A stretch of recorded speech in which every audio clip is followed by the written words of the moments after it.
Olá, muito bom dia para você que está aí assistindo a gente, participando conosco aqui na Escola Dominical, domingo aí grandemente abençoado por Deus e para as nossas vidas. Grande abraço para você que está do outro lado aí, obrigado por nos deixar entrar na sua casa também.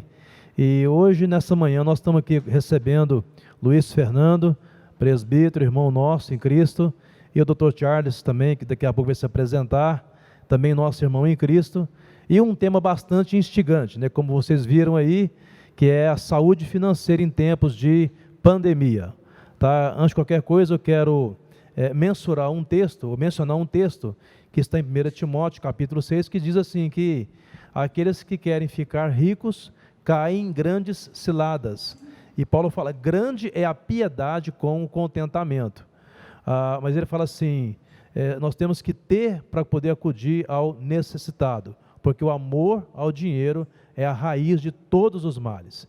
Esse é um assunto, né, quando se fala em finanças, é um assunto bastante mal interpretado, inclusive dentro da própria igreja, no Arraial da Fé, e nós queremos nessa manhã trazer um pouco mais de entendimento, aí para você que está assistindo a gente em casa, para que haja um conhecimento, e como Paulo mesmo diz, né, nós somos transformados através do nosso entendimento. Então, bom dia, Luiz. Bom dia, Dr. Charles. Então, eu queria que você se apresentasse aqui, para quem não conhecem, vocês melhor falando, ok? Bom dia, pastor Daniel. É um prazer estar aqui compartilhando com os irmãos, né? Um momento tão diferente que a igreja vive, e poder compartilhar. Eu faço parte do corpo de Cristo, já estive aqui como membro da Quinta Igreja, então para mim é uma honra, é um prazer poder estar aqui.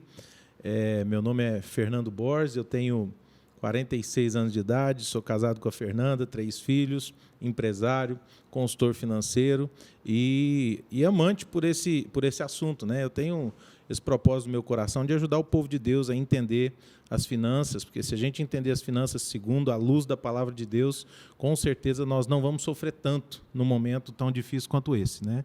É um prazer estar aqui, viu, pastor? Obrigado pelo convite. Bem-vindo, viu, Luiz? Bem-vindo. Prazer é nosso. Bom dia a todos. Bom dia, pastor Daniel. Bom dia, Fernando. Um prazer conhecê-lo. Meu nome é Charles Santos, sou presbítero. Também tenho experiência como consultor financeiro. Sou advogado especialista em acordos extrajudiciais. E é um prazer estar aqui mais uma vez na Quinta Igreja Presbiteriana, a convite do pastor Daniel, para estar aqui colaborando com vocês a passar com mais tranquilidade este momento que atingiu a todos nós. Ok, como foi dito então pelo Luiz aqui, Dr. Charles, nós estamos num momento bastante complicado, nesse tempo aí de pandemia, de crise internacional, né? O mundo certamente não será mais o mesmo. Hoje se fala agora nessa nova normalidade, né? Como nós iremos viver nessa chamada, né, entre aspas, nova normalidade. Nessa questão financeira, eu queria pontuar aqui com vocês algumas questões que eu acho que são importantes para a gente poder estar entendendo com o pessoal de casa aí. Primeiro, fala para a gente, Dr. Charles, qual é o seu entendimento sobre saúde financeira? O que é, na sua visão, saúde financeira? Saúde financeira, primeiramente, é a pessoa ter crenças poderosas em relação à questão do dinheiro. A Bíblia nos proíbe ter o apego ali à questão, à pecúnia, ao dinheiro, mas se a gente entender também que com o dinheiro a gente consegue dizimar, a gente consegue ajudar os irmãos, então ele também é uma bênção em nossas vidas. E o Senhor também quer que nós sejamos prósperos. Eu não entendo prosperidade como a quantidade de dinheiro que você tem, mas sim com o equilíbrio financeiro que você tem com quanto você ganha. Ou seja, se você ganha um valor, que com esse valor você consegue sustentar a sua família, você consegue ali perseguir os seus sonhos, alcançar os seus sonhos, ter um momento de qualidade com a sua família e contribuir com a sociedade e com a igreja, eu acredito que isso é prosperidade financeira. Joia. Luiz Fernando, para você, defina para a gente aí saúde financeira. Concordo com o Charles, né? Saúde financeira, dá para a gente ser, se a gente quisesse resumir, eu conseguir gastar menos do que eu ganho, né? Isso vai gerar uma saúde financeira. Agora, a questão que nós precisamos entender é como fazer isso, né? Porque é muito simples, é matemática, né? Finanças são matemáticas, né? Então, são exatas. Se eu ganho mais do que eu gasto ou eu gasto menos do que eu ganho, eu sempre vou ter saúde financeira, né? Agora, eu acho que o grande desafio nosso de orientar os nossos irmãos hoje é como que eu mantenho uma saúde financeira. Mas eu acho que se resume a isso aí, a gente conseguir colocar o nosso contentamento, o nosso estilo de vida, aquilo que a gente busca para a nossa família, dentro daquilo que eu dou conta de manter. E sempre, né, eu acredito que a gente vai falar hoje, com uma reserva para a gente poder ter essa saúde financeira que não nos deixa ficar, num momento como esse, desesperado, preocupado e perdendo até a nossa paz, às vezes, por causa da questão financeira, né? Gente, só para você que está em casa, esse tema é muito abrangente. A gente poderia ficar aqui, creio que a noite toda, tentando esgotar, e talvez nós não conseguiríamos, né? Isso aí dá um tema assim para uma faculdade grande. Mas, enfim, hoje é comum você sair na rua e você vê as pessoas estão gastando, né? Eu entro, às vezes, num supermercado e você vê ali uma superlotação, filas enormes. Você vai em outros segmentos também financeiros, a mesma coisa acontecendo, e o que a gente tem de conhecimento, de informação, pelo menos através daquilo que a internet tem veiculado aí, é que há um grande número de inadimplência. A gente está devendo muito, muito. Como fazer, Luiz, na sua visão, para eliminar dívidas? Pastor, vamos lá. Eu acredito que mais importante que eliminá-las, talvez seja não criá-las, né? Esse momento que nós estamos vivendo é um momento que emocionalmente todos ficam ou se sentem abalados, principalmente se eles ficam, né, em atividade com as mídias, né? Mídia convencional, mídia social, a gente fica muito abalado emocionalmente, muito tenso, com medo do corona, medo da política, medo do futuro, né? E isso gera uma preocupação emocional, né? E por que eu estou falando isso? Porque a maioria das dívidas, das contrações das dívidas é numa hora emocional. Que quando eu vou no mercado e compro alguma coisa, eu me sinto bem. Então, a inteligência emocional é importante para que a gente não contraia as dívidas, tá? Eu falo que tem 3 perguntinhas que a gente tem que fazer. Eu preciso disso? Primeira coisa que eu vou comprar. Tá, eu preciso. Segunda pergunta, eu posso comprar isso? Terceira pergunta, eu quero comprar isso? As pessoas, elas falam assim, eu quero e eu preciso. Aí, às vezes, eu quero e eu posso. Não, eu quero e eu preciso. E aí elas não perguntam se elas podem. Porque ela quer e ela precisa, ela compra. Mas, às vezes, ela não pode. Aí ela contrai a dívida, né?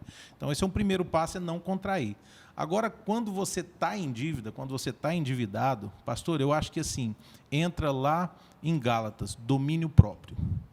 É uma conscientização, tem que sentar, tem que conversar a família, conversar o casal, conversar pai e filho, sabe? Porque às vezes o pai endivida por causa do filho, às vezes o pai quer dar uma coisa para o filho, e às vezes o que o filho está precisando nem é aquele tênis, aquele último celular, aquele videogame, às vezes o filho quer o pai, está faltando o pai e o pai às vezes quer comprar, assim, não intencional, né? Não voluntário, mas ele quer agradar o filho e às vezes contrai uma dívida que vai fazer com que ele tenha que trabalhar mais tempo e ficar mais tempo longe do filho.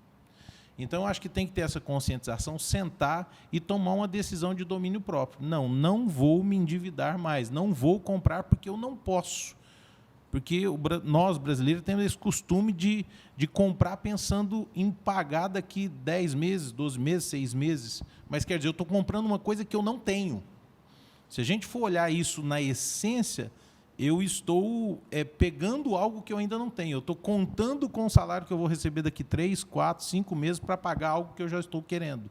Quer dizer, eu não posso ter aquilo agora, né? Eu posso, graças a um crediário, que se não houver um controle, me escraviza, me preocupa, me tira a paz, me tira o tempo da minha família. Então, eu acredito que domínio próprio seria a situação para falar assim, não, agora eu vou sair das minhas dívidas.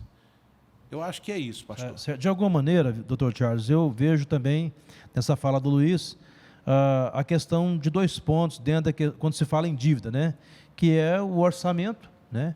O fato de ter falado que a gente às vezes não pensa para comprar. Então, eu penso que o orçamento é uma das maneiras para a gente trabalhar essa questão. E outra coisa é a gente conseguir fazer essa diferenciação daquilo que é o essencial e aquilo que é o supérfluo. Fala um pouquinho para nós sobre isso, aí, por favor. Então, há várias fórmulas matemáticas a respeito dessa questão, mas tem uma bem simples que eu sempre gosto de falar. Tem 2 vetores na saúde financeira que as pessoas têm que observar. O primeiro vetor é da sua receita. Esse vetor ele tem que ir para cima sempre. O outro vetor ele tem que ir para baixo, que é das suas despesas. Então, a soma disso vai dar ali, você pode chamar de lucro, você pode chamar de renda. Quanto maior o vetor da receita, menor o vetor da despesa, maior será a sua renda e o seu lucro. Então, a primeira coisa é o que o Fernando falou, é você melhorar a sua questão da autoestima. Para agradar o filho, não precisa comprar a última versão do PlayStation ou tudo mais. Buscar meios alternativos, como uma saída no parque, como uma brincadeira em casa, como um momento de assistir o filme com o filho, várias atividades que você pode ter ali sem gastar. Então, é necessário ter a crença que eu posso ter um momento feliz com a minha família sem gastar. E acredito, às vezes, que o filho vai se sentir até bem com aquilo, porque é muito fácil eu comprar um presente e entregar, eu não preciso gastar tempo. Agora, quando eu me dedico ao meu filho, à minha esposa, eu estou gastando tempo e muitas vezes eu não preciso de gastar. Então, a primeira coisa, eu ratifico completamente o que o Fernando falou a respeito da inteligência emocional e o entendimento dessa fórmula básica. Eu preciso aumentar minha receita e eu preciso aumentar minha despesa. E aí, só para concluir... Diminuir a despesa. Só para concluir, a gente descobre que para ter um lucro maior, às vezes não precisa aumentar a receita. Porque às vezes você pensa, nossa, como é que eu vou aumentar a receita em período da pandemia para ter uma renda maior? Ok, vamos supor que você estabilizou ali a sua receita. Se você quer aumentar a sua renda, essa parte aqui, esse fator receita, às vezes você não consegue alterar agora. Então, você pode alterar o fator despesa, porque aí você, diminuindo a despesa, você aumenta o lucro ou a sua renda. É interessante que nesse tempo aí de pandemia, eu vejo muitas pessoas gastando com comida, né? Porque parece que agora a comida virou uma atração, ou então como se fosse uma gratificação pessoal, né? Então eu vou me esbaldar na comida, né? É uma forma de compensação, sei lá. Então, é só uma dica para você, nem sempre o nosso estômago também precisa ser cuidado, né? Isso é uma forma Pastor, interessante. E uma coisa que completa o que o Charles disse, a questão dos 2 vetores, né? Que às vezes a gente pensa que tem que aumentar a renda, a receita, para que a renda seja maior. E é muito importante falar que, às vezes, diminuir a despesa é tão efetivo ou mais. Eu fiz um curso financeiro esse tempo em São Paulo, e no início do curso tinha várias pessoas de várias classes sociais, e eu perguntei, né? Quem aqui está endividado? Né? Quase toda a plateia levantou a mão, né? Eu perguntei, quem aqui ganha até R$2.000? E aí uma série de pessoas levantaram a mão, né? Quem aqui ganha até R$5.000? Aí uma quantidade maior ainda. São Paulo tem uma renda per capita maior, né? Aí eu falei, quem ganha acima de R$10.000? Alguns levantaram. Quem ganha acima de R$20.000? Alguns levantaram. Quem ganha acima de R$50? Ainda teve uns 10 que levantou. Quer dizer, o cara ganha acima de R$50.000 e está endividado. Então, isso mostra que endividar não tem a ver com quanto você ganha, tem a ver com quanto você gasta. Porque eu tenho certeza que tem pessoas ali que ganhavam R$2.000 e talvez não estavam endividadas. Porque o problema não é quanto se ganha, é quanto se gasta. Então, se eu ganho 2 e gasto 1.800, eu vou ter saúde financeira. Se eu ganho 50 e gasto 52, eu vou ter prejuízo financeiro, vou passar dificuldade, né? Então, isso... Joia. Doutor Charles, como eu faço, então, de maneira objetiva, para aumentar a renda especialmente nesse tempo de pandemia? Primeiramente, então, é entender esses dois vetores que nós acabamos de falar. Não necessariamente você precisará aumentar a sua receita para aumentar a sua renda. Então, a primeira coisa é parar de fazer dívidas. A segunda coisa, para aumentar a renda também, é entender se você não tem condições de pagar todas as suas dívidas, você não tem que pagar aquela dívida da pessoa que mais te incomoda. Você tem que pagar a dívida que gera um juro maior. Então, primeiro é colocar no papel todas as suas dívidas e escolher essa que tem um juro maior. Então, você começa a pagar essa com juros maiores e depois a com juros menores. É muito importante também, em relação a isso, a gente aprender a poupar. Então, você vai separar, ainda que seja um valor mínimo. Não, mas o valor que eu ganho não dá para pagar todas as dívidas, as minhas despesas e ainda sobrar. Se você for perceber como é que funcionam os estados, eles têm uma quantidade de valor que eles separam para pagar as dívidas e outros valores que é para educação, saúde. Então, eu recomendo fazer a mesma coisa. Você ali para aumentar a sua renda, e você tem que aprender a trabalhar com dinheiro. Então, você vai separar X% para pagar as dívidas e vai separar uma percentagem pequena para poupar. Aí eu falei assim, vai investir. Nesse primeiro momento, eu não recomendo investir. Recomendo só poupar mesmo. Aí depois, quando você aprende isso, aí entra no investimento. Uma coisa interessante que eu vejo na questão de aumentar a nossa renda, também entra naquilo que o Luiz falou, você falou, doutor, a questão de saber administrar o que nós estamos ganhando. Comprar realmente o que nós precisamos, que de fato é necessário mesmo. Eu já vi muitas pessoas assim falando, olha, o meu sonho é ter um carro zero. E às vezes um carro zero, ele vai custar muito para a pessoa tê-lo. E ele pode resolver o seu problema da satisfação de uma outra forma.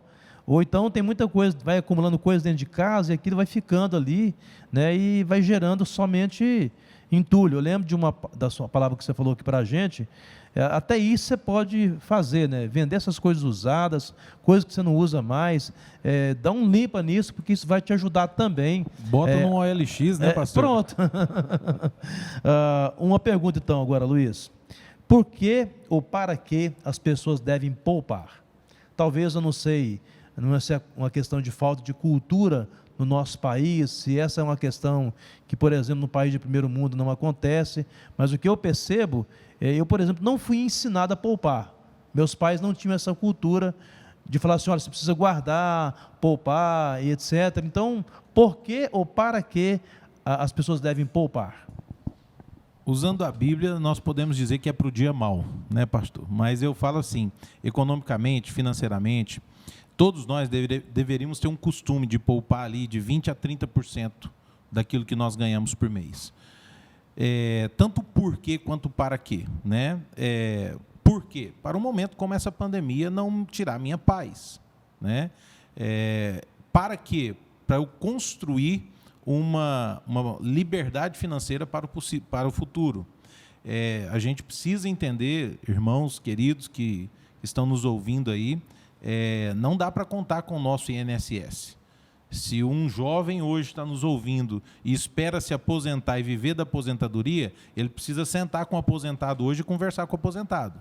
Ninguém vive com uma aposentadoria, isso tirando alguns privilégios que, se Deus quiser, vai acabar no nosso país, né?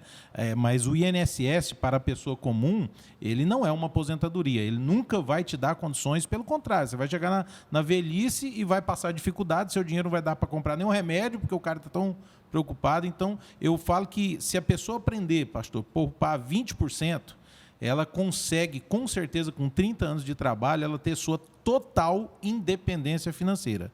Independência é o primeiro passo para depois ter a liberdade, né? Então, independência financeira é assim, cessando a fonte pagadora. Eu tenho dinheiro para viver o resto da minha vida? Como o Charles disse, né? Depois que eu poupo, eu passo para um investimento. Eu faço o dinheiro trabalhar para mim. Porque nós temos, ou eu trabalho por dinheiro, né? Ou eu compro o tempo dos outros com dinheiro para trabalhar para mim, que é o caso de um empresário, né? Ele contrata funcionários, ele compra o tempo dos outros, ou eu vendo o meu tempo para alguém, ou eu faço o meu dinheiro trabalhar para mim, no caso de um investidor. E, às vezes, eu quero falar aqui para todos os irmãos que estão nos ouvindo aí, né? Se você pensa que você precisa ter 100 mil reais para começar a investir, isso é uma limitação, isso é uma crença extremamente limitadora. Não precisa, pastor. A gente pode investir a partir de 50 reais hoje. Existem maneiras para isso. O que a gente precisa de entender é exatamente o que o Charles falou. Eu preciso primeiro poupar. Não, ou seja, eu preciso primeiro entender que eu tenho que sair das minhas dívidas. Porque senão tudo que você poupa, você vai poupar e uma aplicação vai te dar ali 5%, 10%, se você for muito bom, e aí o cartão de crédito vai te cobrar 30%, 40%. O que adianta você poupar? É uma piscina furada, que quanto mais água você põe, mais vaza. Então, primeiro eu tenho que estancar, né, tirar as nossas dívidas, por isso que o senhor está falando aí numa coerência muito boa, didática, né? Primeiro eu corto as dívidas, não faço mais, depois eu poupo, para que eu possa, assim, aprender essa... Porque é gostoso, pastor, quando a gente começa a poupar e vê o resultado da poupança, daquele dinheiro, não falo poupança no banco, né? Mas seja onde for, uma casa que eu comprei, um carro que eu comprei, um dinheiro que eu tenho guardado ali, que eu tenho uma tranquilidade, aí sim eu posso começar a querer investir para que no futuro eu não precise depender do meu tempo de trabalho. Eu tenho ali a minha vida tranquila, e aí sim eu acredito que uma aposentadoria nobre, do jeito que a gente mereça, né, pastor? Sim, Dr. Charles, muitas pessoas não conseguem usufruir de um bom lazer porque não conseguiram poupar dinheiro, não conseguiram guardar alguma coisa nesse sentido.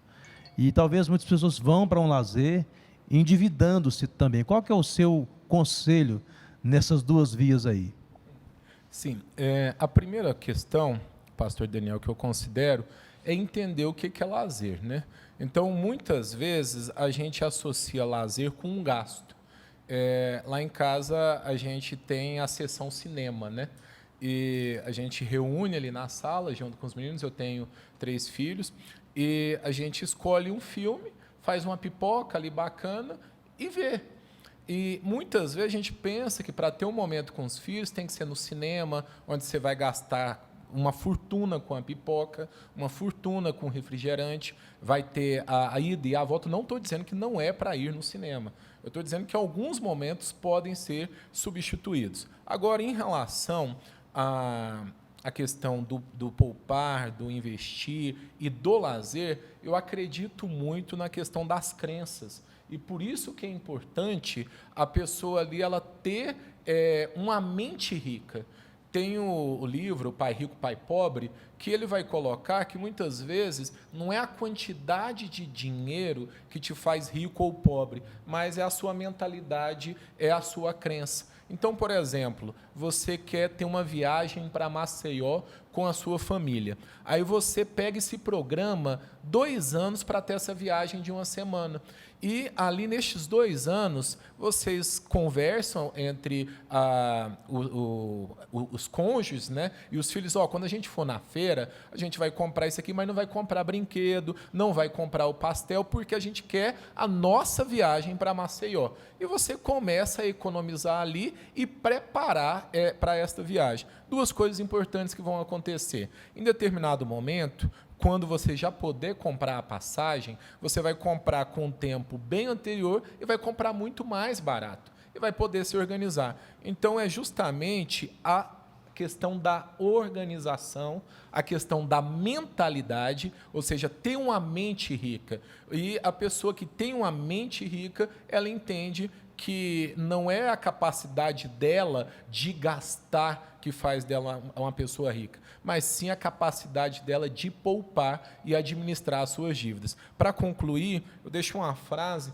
muito forte nos Estados Unidos, que eles falam lá: gaste como um quebrado e pague as dívidas como um pródigo. Show, né? Bom, pessoal, investir, você que está, de repente, querendo investir, que está vendo essa palavra aí, essas orientações, aliás, se você depois quiser procurar aí para consultoria, tanto o Luiz Fernando quanto o Dr. Charles, fiquem à vontade, porque você vai ser muito bem servido nesse sentido. Investimento, né? Eu pensava, né, em algum momento da minha vida, que eu não ia conseguir comprar minha casa própria, né? A gente é levado às vezes por uma crença muito limitante, né? E eu comprei minha casa própria em um momento que estava vendendo cachorro quente. Então significa que qualquer um de nós, né, podemos adquirir um bem, investir em um bem, desde que haja uma programação financeira. Luiz, fala um pouquinho sobre sobre investimento, porque eu acho que muita gente entende investimento de uma forma equivocada. Você falou agora há pouco, eu posso começar a partir de 5. Como é que é isso? Pastor, hoje durante muito tempo eu também tive uma crença limitante, né? A gente vem de uma família simples, o senhor conhece, e é importante a gente falar isso, porque para a pessoa chegar a investir, ela tem que quebrar uma série de paradigmas. Nós que somos cristãos, muitas vezes, por não entender o texto que o senhor leu no início, acham que o dinheiro é a raiz do mal. E nunca foi isso que Deus quis deixar. Jesus nunca ensinou isso na Bíblia, né? É o amor ao dinheiro. Problema de ter dinheiro não tem nenhum problema, mas o meu sentimento em relação ao dinheiro, esse é o problema, né? Como é o meu sentimento em relação a um filho, que foi o que aconteceu com Abraão, né? Ele começou a amar Isaac mais do que a Deus, Deus chamou a atenção dele. Então, o amor a alguma coisa que a gente coloca no lugar de Deus na nossa vida é que é o problema. E por isso esse texto é mal interpretado. E muitos de nós, cristãos, temos dificuldade, porque quando nós juntamos, poupamos, que o Charles falou um pouco, e a gente vê aquele dinheiro guardado, a gente se sente impuro. Porque eu sei que tem pessoas que estão passando fome e eu tenho um dinheiro guardado, né? Porém, a gente tem que entender que todos os nossos maiores patriarcas da palavra de Deus, eles eram milionários, né? Se a gente pega Abraão, Moisés, Isaac, Jacó, né? O próprio Jesus, tem gente que acha que Jesus era pobre. Jesus nasceu numa hospedaria, porque não tinha hotéis, a Bíblia fala, né? As pensões estavam todas lotadas e ele foi para uma estrebaria, né? Então, assim, a gente precisa entender isso, que Deus tem um texto, pastor, que, se eu não me engano, está em Provérbios, fala que o Senhor tem prazer na prosperidade dos santos, daqueles que sabem lidar com dinheiro, que vai saber que o dinheiro tem funções na nossa vida, função de me sustentar, função de abençoar o reino, função de abençoar o próximo, função de abençoar o necessitado, que é um ensinamento bíblico. Então, quando eu entendo a função do dinheiro na minha vida, aí é quando o fluxo de Deus prospera na nossa vida. Então, ter dinheiro é abençoado por Deus, desde que o dinheiro seja o meu empregado e não o meu patrão. Desde que ele não me ensine a tomar decisões, mas eu o domine, né? E quando eu entendo isso, pastor, investimento se torna simples. A gente pode investir hoje no mercado de ações. Parece muito complicado, porque quem está nesse mercado, pastor, quer fazer parecer que seja complicado para as pessoas não entrarem, né? Mas hoje tem forma de você investir em títulos de capitalização bons, tem forma de você investir em letras, seguro do Tesouro Nacional, que é muito seguro. É um investimento que você pode dormir tranquilo, é melhor do que a poupança várias vezes, né? Então, nós precisamos, assim, e hoje tem muita empresa que te ensina a investir. E que um conselho que eu dou para quem não sabe investir, não comece investindo você. Busque uma empresa que tem ali vários consultores financeiros que investem o dinheiro de uma turma de pessoas, né? Então, isso é importante para que você aprenda no mercado. Mas é o que o senhor falou, pastor. O senhor investiu numa casa própria. Tem muita gente que paga aluguel e não entende que, às vezes, eu investi em um imóvel, dependendo da maneira, eu sempre falo que a gente tem que pensar, um passivo ou é um ativo? Se for um passivo, sai fora de qualquer despesa com passivo. Aqui, por exemplo, um carro. Eu vou comprar um carro, mas ele é um passivo ou ele é um ativo? O que é o passivo? É o que vai ficar lá na minha garagem guardado, eu vou usar uma vez por semana para ir para a igreja ou para ir no shopping. Ele é um passivo. Não, eu vou trabalhar no aplicativo de motorista, ele vai me gerar renda. Ele é um ativo. Então, comprar um carro não é o problema é se o carro é um passivo ou se o carro é um ativo. Entende? A mesma coisa a casa. Se eu pago um aluguel de R$2.000 e eu posso comprar uma casa e ter uma prestação de R$1.800, por que não fazer a prestação? entende? Então, eu acho que a gente precisa ter essa visão de investir sempre numa coisa que gere renda. Isso é o mais importante. Luiz falou uma coisa interessante, doutor Charles. Eu queria que você abordasse um pouco, porque eu acho muito importante tratar dessa questão, que é o contribuir.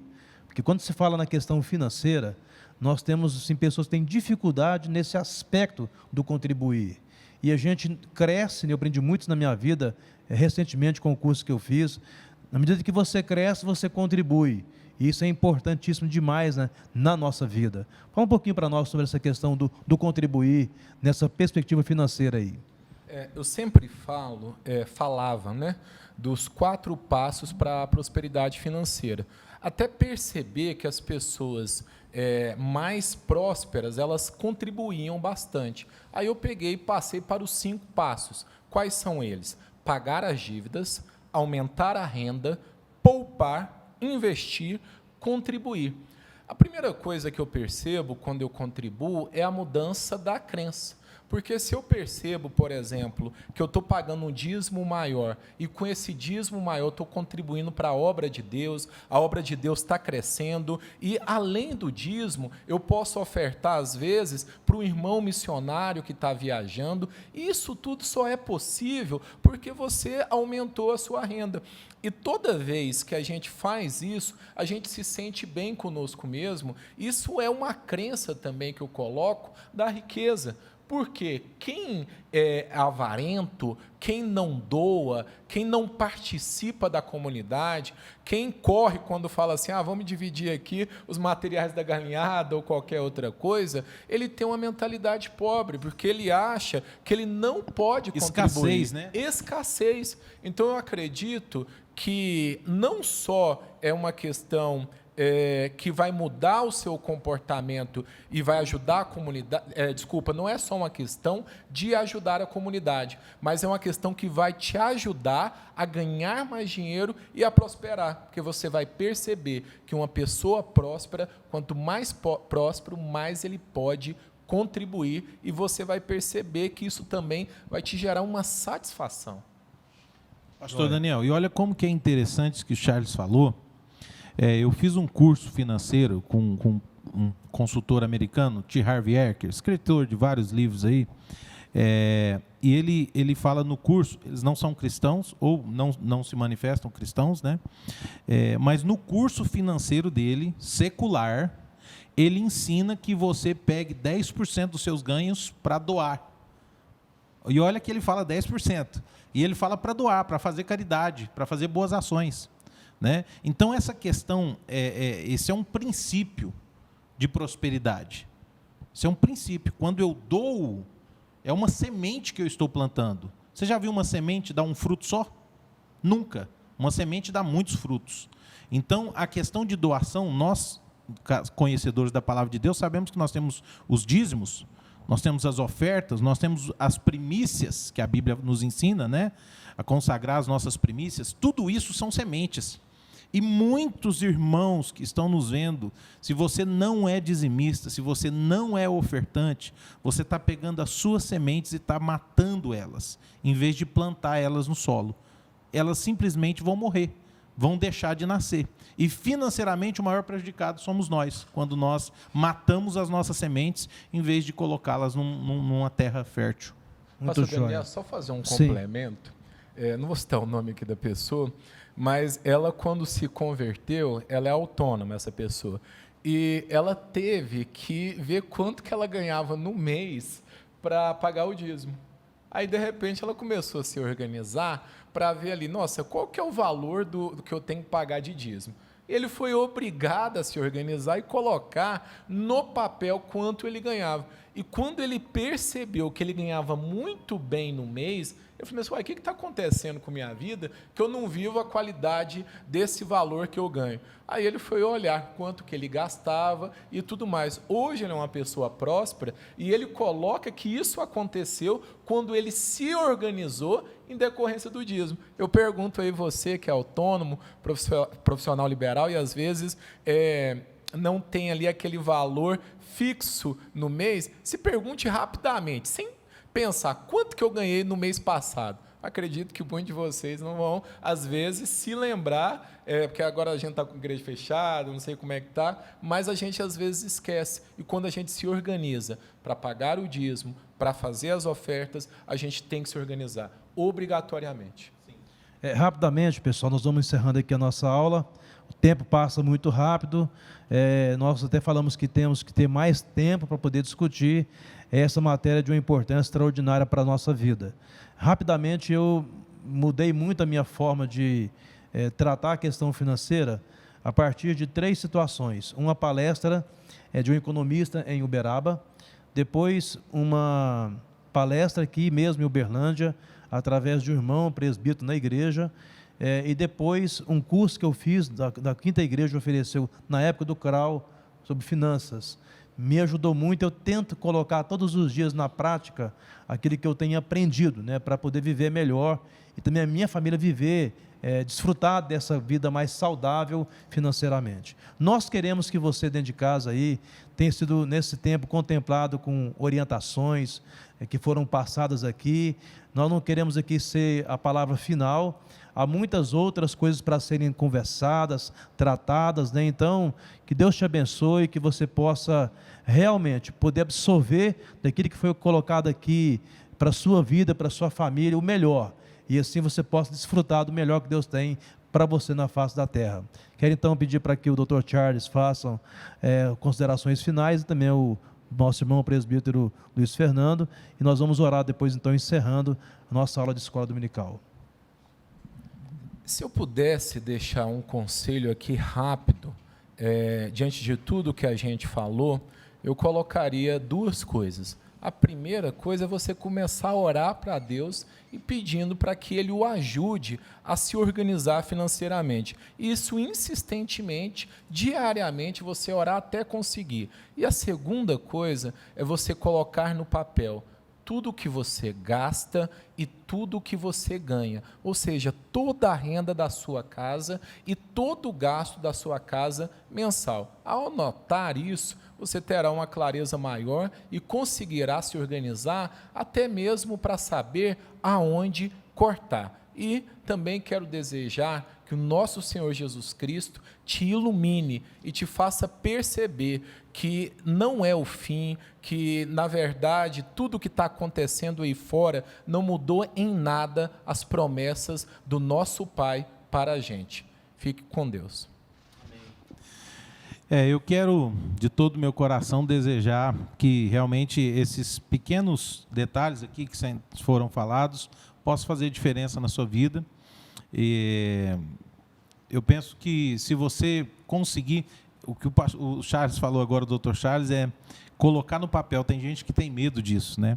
Você precisa colocar no papel a sua vida financeira. Se você não colocar no papel a sua vida financeira, é como se você está num navio sem o leme.